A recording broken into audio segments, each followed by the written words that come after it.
Oi pessoal, tudo bem? Aqui é a professora Ana Márcia e trago mais uma aula de História para vocês. Hoje vamos conversar sobre República Romana.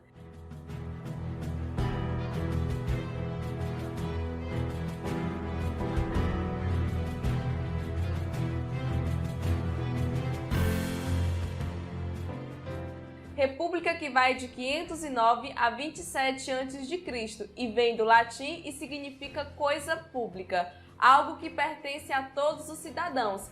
Mas prestem bastante atenção, neste início de república eram cidadãos apenas os patrícios, os que tinham os direitos políticos. A república passou a ser governada por magistrados, pelo Senado e pelas assembleias. Os magistrados romanos eram 6.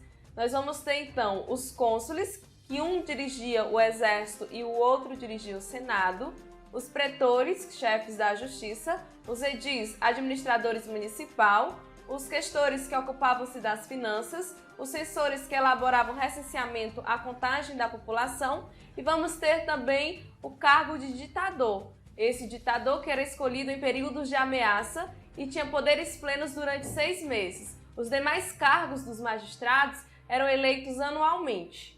E nós temos também o Senado, o órgão máximo do período da República, formado por patrícios, era formado também por 300 membros vitalícios, ou seja, que tinham cargos durante a sua vida toda, onde suas principais funções eram controlar o tesouro público e propor guerra ou paz. E temos também as assembleias, que eram 3.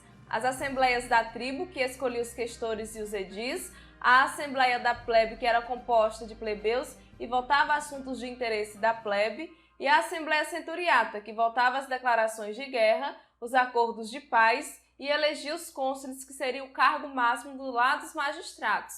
E nós vamos ter então, neste período de república, as conquistas dos plebeus. Os plebeus, eles vão perceber que eram a maioria da população e também do exército e vão lutar pelos seus direitos. Dentre esses direitos, nós vamos ter o tribuno da plebe, onde o magistrado estava ali para representar os plebeus, a lei das 12 tábuas, que estabelecia a igualdade jurídica, seriam então as primeiras leis escritas romanas, onde ali, como estava escrito, a lei permanecia a mesma para patrícios e plebeus, a lei da canuleia, que permitiu o casamento entre patrícios e plebeus, a eleição dos magistrados plebeus. Lembra que eu falei lá dos cargos dos magistrados?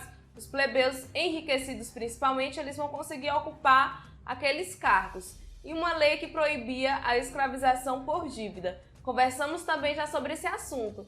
Tinha-se escravo na sociedade romana e eles tornavam-se escravos ou por serem prisioneiros de guerra ou por dívida.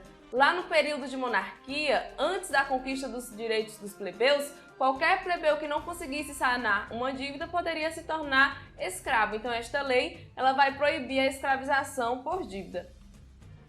E aí é nesse período que nós vamos ter a expansão romana. De início nós vamos ter então o domínio da Península Itálica, nós podemos perceber nesse tom mais alaranjado.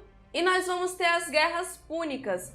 Púnicos, que significa fenícios, então os povos cartaginenses eram de origem fenícia e estavam localizados no norte da África.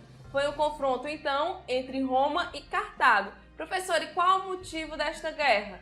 Foram então as disputas pela hegemonia comercial da região do Mediterrâneo Ocidental.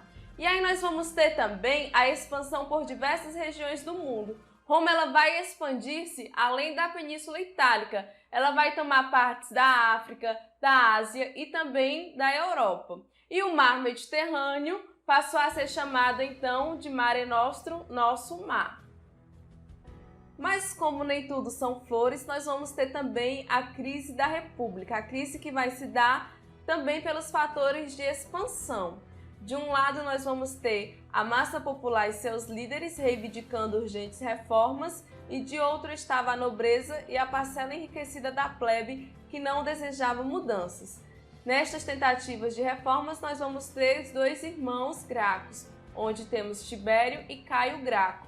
Estes irmãos, eles vão tentar promover uma reforma social com o objetivo de melhorar as condições de vida da população plebeia. Reformas estas que vai acabar trazendo um final triste para os dois. Tibério, ao propor uma reforma agrária acaba sendo assassinado e Caio Graco, mais tarde, ele também vai propor esta reforma e, para não ser morto por mãos inimigas, ele pede que o escravo acabe o matando. Com as conquistas territoriais, prestem bastante atenção nisso, os destacados chefes militares adquiriram prestígio político em Roma. Como também eram magistrados, assumiram a liderança da vida política da cidade. Bastante atenção nisso.